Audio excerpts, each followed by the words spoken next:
Okay, so now what I want to do is I want to show you a little bit about modifying your selections. Just doing some of the things that yeah, you might want to do to your selections to help it move along and all that stuff. So I'm going to start off using the magic wand tool. What I want to do, I'm going to explain to you right now. What I want to do is I want to take this water that's just before that little break wall. Yikes, already made my first selection.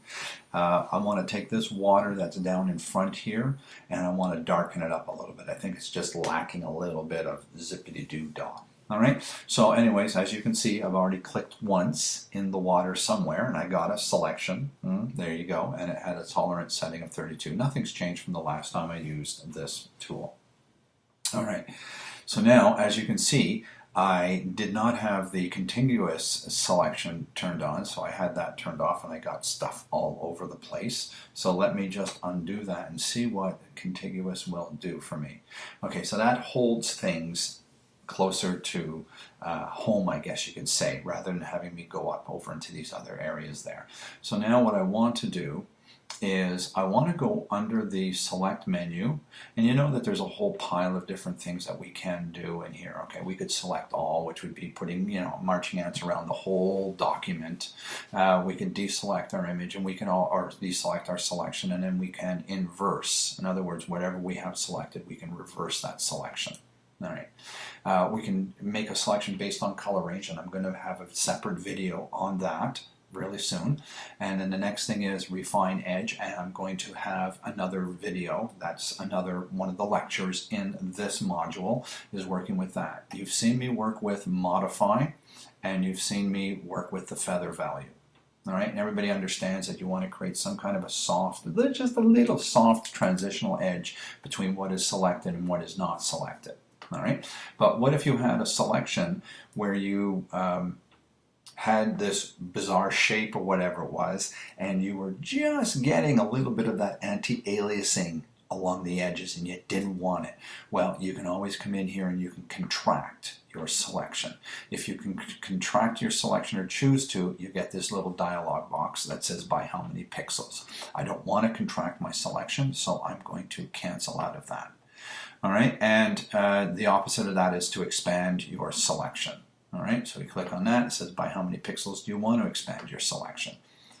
Next thing down here is we can actually smooth out our selection, and I think I've already done that. And you click on this, and you're asked how many pixels do you want to smooth things out by. And you never know, I may want to do that on this one. I'm not 100% sure. And then there is this thing called creating a border, and that's just bizarre. Maybe I'll have time to show you later on what it is. I don't use it very much. I don't know that many people that do. But I do want to talk about these guys down here, grow and similar. All right, so what I want to do now is take a look at these two guys. There's no value, it's just default.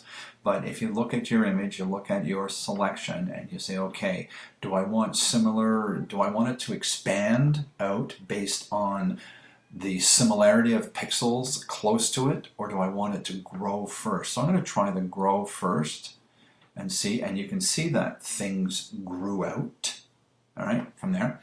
So I'm going to give that another shot and see how well we do, and you can see that we've got right up to the bricks, and we've got some of the bricks or stones, whatever you want to call them.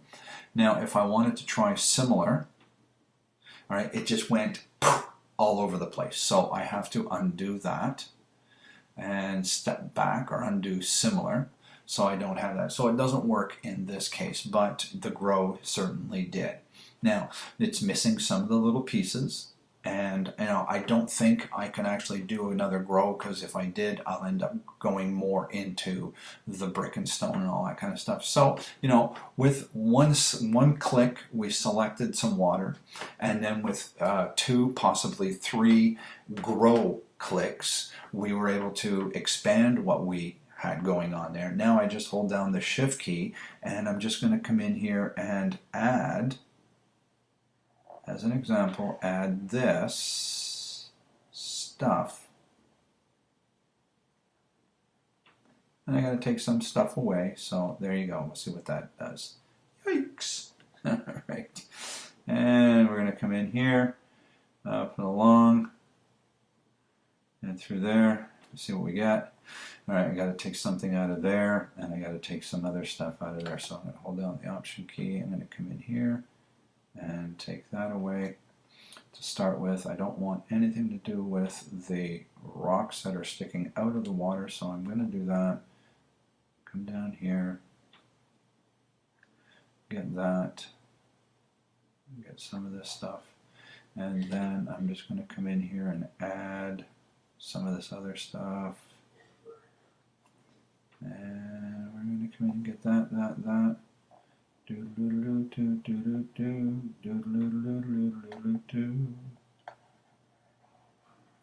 Alright, got that. Need to take away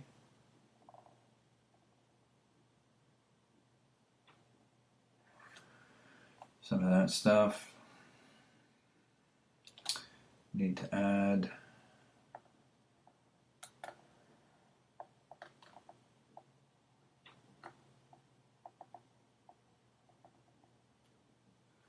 so I got that. Oh, what the heck, add that. Come in here, get that. Get a little bit up in there. And get a little bit of this. Get a little bit of that. What the heck. You know, no point in leaving some of these guys out. And a little bit of this. A little bit of that. A little bit of that. No, that's good enough. Alright, so now I've got that selection going on. I'm going to come up under the modify and I'm going to feather that. And I'm going to feather this, maybe this time I'm just going to give it a 2 pixel feather. You can see that some of my selections reduce themselves. I'm just going to come in here and grab that guy. And then what I'm going to do is take a look at this and say, you know, it's pretty darn good. I'm going to bring up the levels dialog box and I'm going to just darken my water. Isn't that cool? Oh, that is so much better. Absolutely. Fantastic. That's beautiful. Looks great. Love it. Go under the select menu, choose deselect, and there we have it. I've been able to make this. This just makes the image look so much better. I'm just speechless. Actually, I'm not because I'm still talking. So anyways, there you go. We'll have to take a look at the color range and the refine mask in the next movies.